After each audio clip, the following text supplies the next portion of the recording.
இயேசுவில் அன்புள்ளம் கொண்டவர்களே, தூய சுவைக்கின் மற்றும் அண்ணா இவர்களின் பெருவிழாவை இன்று திரு அவை கொண்டாடுகிறது. இவ்விழா மூதாதையர்களின் நம்பிக்கை நம் வாழ்வின் வேர்கள் என்ற ஒரு முழுமுதல் அர்த்தத்தை இன்று நமக்கு எடுத்து கூறுவது. அன்புமிக்கவர்களே, மூதாதையர்கள் அதாவது பெரியோர்களின் நம்பிக்கை நம் வாழ்வின் வேர்கள் என்பதை ஒவ்வொருவரும் அறிந்து அவர்களை மதித்து நடத்த வேண்டும் என்பதை தான் இவ்விழா இன்று நமக்கு அழகாக சொல்லித்தர விரும்புகிறது. வார்த்தையோடு கடந்து சிந்திக்கலாம் வாங்க. Praise the Lord. இயேசுவுக்கே புகழ், இயேசுவுக்கே நன்றி. இறைவனின் அருட்கரமும் அருளாசீரும் உங்களோடும் உங்கள் குடும்பத்தோடும் நிறைவாக தங்கிட உங்களை நான் வாழ்த்துகிறேன்.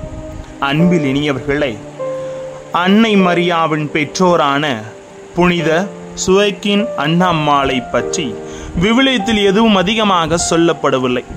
யாக்கோபு எழுதிய திருமுகத்தில் இவர்களை பற்றி சில இடங்களில் குறிப்பிடப்பட்டுள்ளது. சுவைக்கின் என்றால் ஆண்டவரது தயாரிப்பு என்பது பொருள். அண்ணா என்றால் இறைவனது அருள் என்பது பொருள். அன்னம்மாள் பெத்லகேமில் பிறந்தார். இவர் நாசரேத்தில் வாழ்ந்த சுவைக்கின் என்பவரை மணந்தார். இவர்கள் முதியவராயின பிறகும் இவர்களுக்கு குழந்தை பாக்கியம் இல்லாத ஒரே காரணத்தால் ஆண்டவர் மீது நம்பிக்கை வைத்து இறைவனை நோக்கி இவர்கள் ஜெபங்களை ஏறெடுக்கிறார்கள். அதாவது நம்பிக்கையின் சித்தம் என்று சொல்லப்படுகிறது. சுவைக்கின் மற்றும் அண்ணா தங்கள் வாழ்நாளில் கடவுளிடம் உறுதியான நம்பிக்கையிலே வாழ்ந்தவர்கள். அவர்கள் மீது இறைவன் வைத்த நம்பிக்கையின் விளைவாக அந்த முழுமுதல் விசுவாசத்தின் அடிப்படையில் அன்னை மரியாள் பிறந்திருக்கின்றார். நம்பிக்கை என்பது பரம்பரையாய் கடந்து செல்லும் பொக்கிஷம் என்பதை அழகாக நமக்கு சொல்லித்தரப்படுகிறது. ஆம் அன்புக்குரியவர்கள், 2 தீமோத்தேயு 1:5 நமக்கு தெளிவுபடுத்துகிறது. வெளிமேடமற்ற உன் நம்பிக்கையை நினைத்து பார்க்கிறேன். இத்தகைய நம்பிக்கை முதலில் உன் பாட்டி லேயி மற்றும் உன் தாய் யுனிக்கி ஆகியோரிடம் விளங்குவதை நான் நம்புகிறேன் என்று வார்த்தை சொல்லுது. அப்ப ஆதியிலிருந்து இன்று வரை பெரியோர்களின் நம்பிக்கை தான் நமக்கு விசுவாசத்தின் அடிப்படையாக சொல்லித்தரப்படுகிறது. அதை எல்லோருமே உணர்ந்து வாழ வேண்டும். தொடக்கத்திலிருந்தே புனித அன்னம்மாளுக்கு விசுவாசிகள் மரியாதையும் வணக்கம் செய்து வந்திருக்கிறார்கள். இவரது பெயரால் கோவில்கள் பல கட்டப்பட்டுள்ளன. கிழக்கு இந்திய திருச்சபையின் இவர்கள் முக்கிய பங்கையும் வகிக்கிறார்கள். இப்படி முழுமுதல் அர்த்தங்களை இன்று இவர்கள் வாழ்விலே நமக்கு சொல்லித் தருகிறார்கள். அதாவது இன்று முதியோர்களின் கடமை, அதன் அழகை பற்றியும் இது உணர்த்துகிறது. மூதாதையர்கள் தங்கள் அனுபவத்தின் ஊடக குடும்பத்திற்கு ஞானத்தை வழங்குகின்றார்கள். அவர்கள் மௌனமாகவே இருந்தாலும் நம்பிக்கையின் சாட்சியத்தை நமக்கு சொல்லித் தருகிறார்கள்.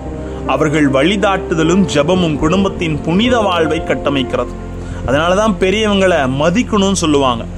முதியவர்களை மதிப்பது ஒரு கடவுளின் கட்டளை என்பதை அழகாக நாம் லேவியர் புத்தகம் 19:32 தெளிவாக சொல்லப்படுகிறது.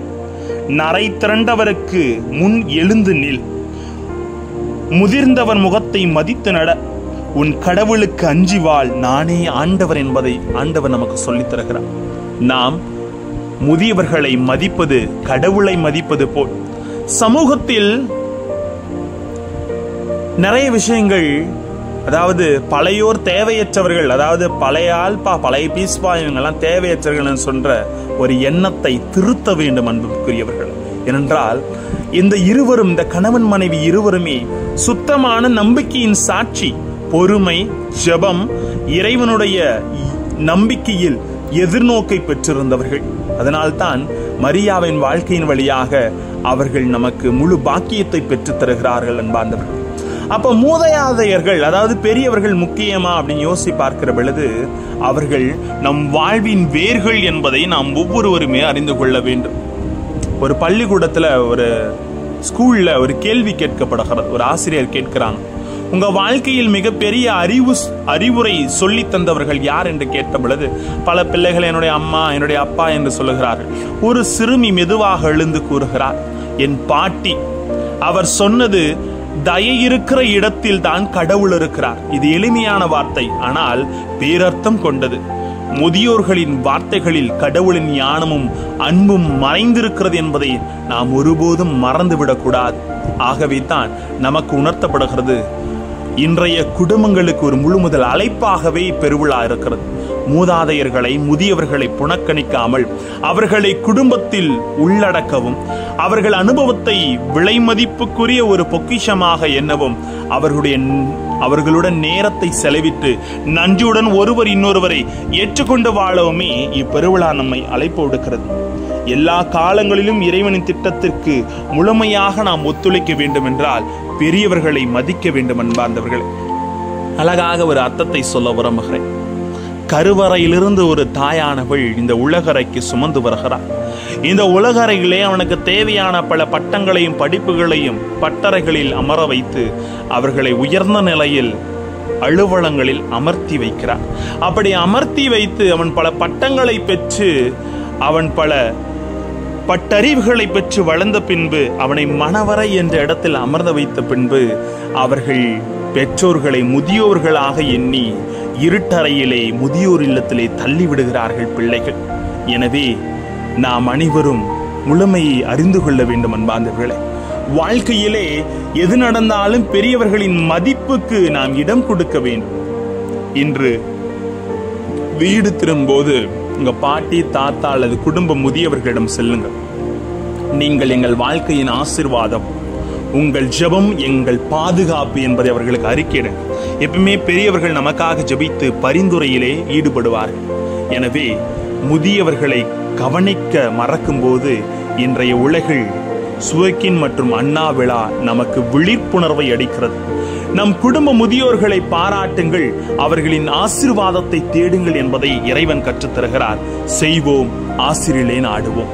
ஜெபிப்போமா? அன்பு இறைவா, பெரியவர்களை மதித்து வாழவும் முதியோர்களிடத்தில் நல்வார்த்தைகளை கேட்டு நாங்கள் நன்மை பயப்பவர்களாக ஒரு கூட்டு குடும்பமாக இன்று வாழ உமது அருளை வேண்டுகிறோம். எங்களோடு தங்கும் ஆண்டவரே. Praise the Lord.